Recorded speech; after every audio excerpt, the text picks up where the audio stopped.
David. Cette année, ça fait 20 ans que je suis entrepreneur dans l'économie sociale. Et au cours de ces 20 ans, j'ai acquis une vraie conviction, c'est que c'est super de ne plus manger de viande et de ne plus prendre l'avion, mais que le vrai gros sujet qu'on a, c'est le lien. Excellente transition avec Clara. Le lien à soi, le lien aux autres, le lien au monde, comment on réapprend à vivre ensemble, comment on réapprend à faire société, à faire tribu. Et donc je suis venu vous raconter 2 histoires qui parlent de lien. Bientôt. La première histoire, elle commence il y a une dizaine d'années et je rencontre un homme délicieux qui s'appelle Renaud et qui devrait apparaître. Il y a un petit décalage avec la télécommande. Renaud, il travaille au mouvement des entrepreneurs sociaux. Il adorerait qu'on l'affiche comme ça d'ailleurs. Il travaille au mouvement des entrepreneurs sociaux. Le MOVE, c'est le petit MEDEF de l'économie sociale. Moi, je suis entrepreneur, je suis adhérent à ce mouvement. On devient potes, on boit des coups de temps en temps. Et puis un jour, Renaud, il me dit, je trouve que les gens ne se parlent plus, qu'on a désappris à se parler. Et qu'il y a un endroit en particulier où ça se passe, c'est dans les bars, qui étaient des lieux de sociabilisation et qui ne le sont plus.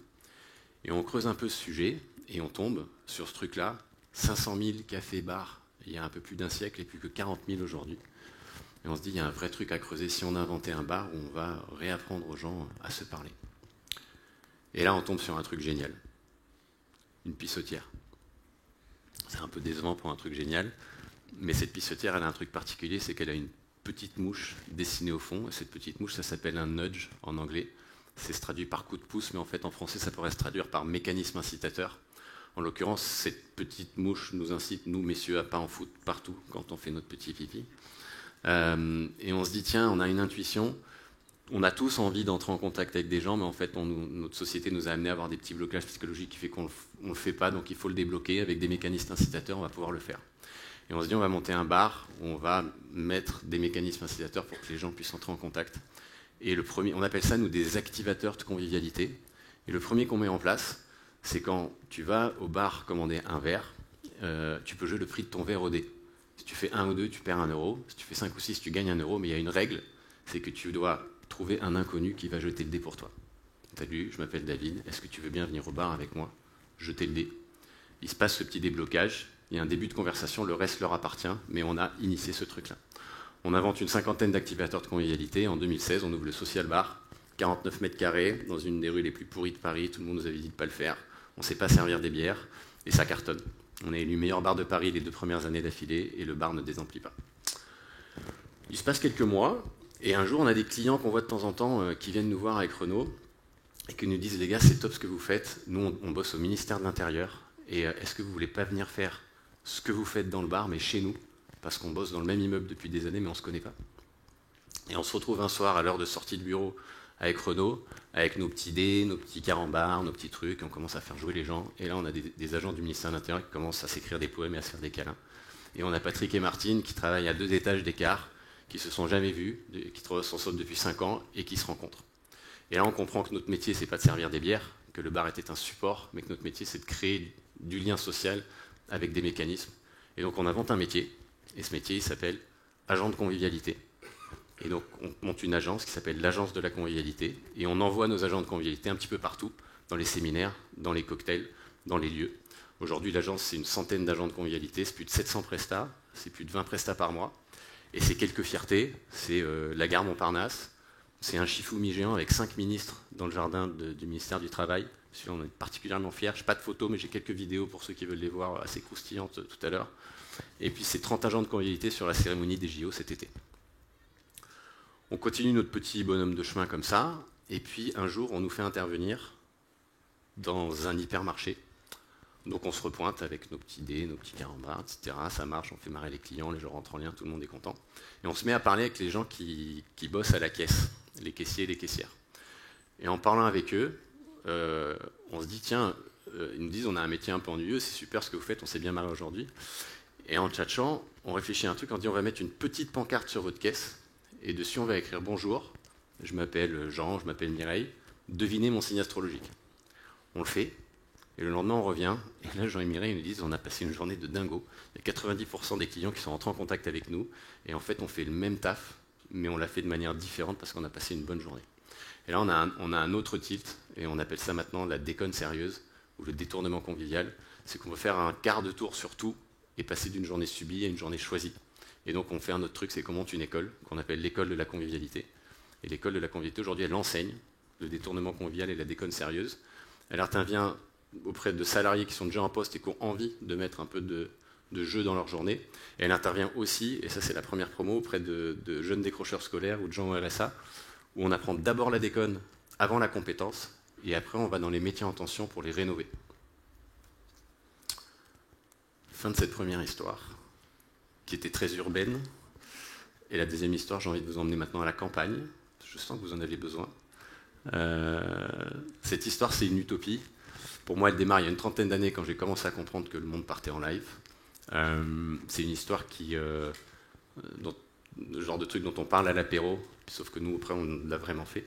Donc d'abord, c'est un projet qui est basé sur un lieu. Ce lieu, c'est un monastère chartreux. Ouais. C'est un monastère chartreux du XIIe siècle, qui est dans le Var, qui est dans un parc de 12 hectares avec une forêt incroyable, qui est elle-même dans un parc naturel, qui est le parc naturel de la Sainte-Baume, qui est 700 hectares, donc on est perdu au milieu de nulle part. Et pourtant on a 1 heure d'Aix, 1 heure de Marseille et 30 minutes de Toulon, donc on n'est pas très loin de Hub. C'est un domaine qui est alimenté par sa propre source, on n'a pas d'eau de ville. Il y a un étang, il y a une rivière, il y a même une piscine pour ceux qui n'aiment pas se baigner avec les petites bêtes. Et il y a surtout 2500 mètres carrés de bâtiments qui sont répartis comme ça, et c'est pour ça qu'on appelle ça le hameau. Et ça, c'est très important parce que c'est des infrastructures, et des infrastructures, ça permet de mettre en place un modèle économique et social pour qu'un lieu tourne. Et donc, le modèle économique et social, il se repose d'abord sur un projet scientifique. On a un projet agricole, on va chercher les pratiques agricoles du 19e, et on les remet en œuvre pour essayer de montrer qu'on peut faire des meilleurs rendements que l'agriculture moderne. Et on a un projet en sciences humaines, on a mis en place une gouvernance partagée et une intelligence collective. Et donc notre truc, c'est de documenter qu'est-ce qui fait que quand on monte un collectif comme ça, on se tape sur la gueule ou pas, parce que c'est le gros sujet de ce type de projet. Ensuite, on est appuyé sur 3 structures juridiques, une coopérative qui détient le domaine immobilier et qui permet de le sanctuariser dans son esprit d'économie sociale, et qui va le mettre à disposition de 2 autres structures, une entreprise solidaire d'utilité sociale et une association. Et ces structures opèrent une activité marchande pour l'entreprise sociale. Donc on est un lieu réceptif, on fait des séminaires, vous pouvez venir vous marier chez nous, vous pouvez fêter votre anniversaire. On accueille des touristes parce qu'on est sur la Côte d'Azur à 15 bornes de la presqu'île de Gien. On fait des concerts, on fait des festivals, on a un centre de formation, on déploie du chiffre d'affaires.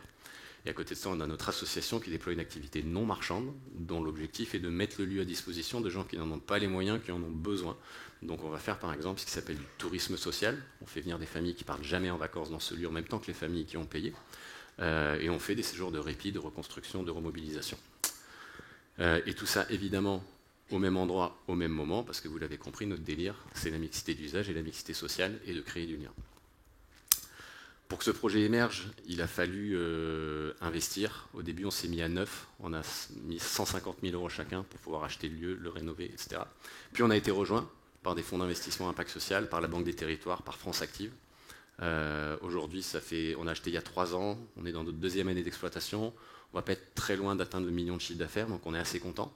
Donc on considère qu'on s'est opéré, ce qui n'est pas évident parce que c'est une activité d'hôtellerie-restauration qui est un métier sinistré, qui est en ruralité, c'est très compliqué de constituer une équipe. Maintenant, on s'est opéré. Et donc, maintenant, on veut faire un petit peu évoluer le projet, on veut le faire grandir. Et on va s'inspirer du timeshare. Les timeshare, vous savez, c'est ce truc des années 80 où on achetait un lieu de vacances à plein, et on se partageait une semaine, et on se partageait un lieu et un espace, mais sans jamais se voir et sans jamais se connaître. Nous, on va faire le timeshare convivial, vous avez compris. Où on va partager un espace, on va le faire ensemble, mais on va le faire en apprenant à se connaître et en passant du temps ensemble. On appelle ça une co-coopérative. Une co-coopérative parce qu'on est copropriétaire, on détient le bien ensemble, et on est coopérateur, on l'administre, on fait grandir le projet. Ça pourrait s'assimiler à une résidence secondaire partagée à vocation sociale, où je viens séjourner et me reposer quand j'ai besoin, et quand je ne suis pas là, ça tourne sur le modèle économique et social dont je vous ai parlé. Et donc aujourd'hui, je viens avec une annonce. Ça s'appelle la tribu des CoCop, tout le monde peut la rejoindre. C'est un investissement solidaire, quand vous investissez dans la coopérative, vous permettez à ce projet de société d'émerger, mais c'est un investissement personnel aussi, puisque vous pouvez venir vous reposer et contribuer à l'émergence de ce projet. Voilà, donc je sais qu'il y a beaucoup de gens qui ont de la thune dans la salle. J'espère que vous avez pris votre chéquier. Moi, je vous attends à la sortie, et je vous remercie de votre écoute. Bonne journée.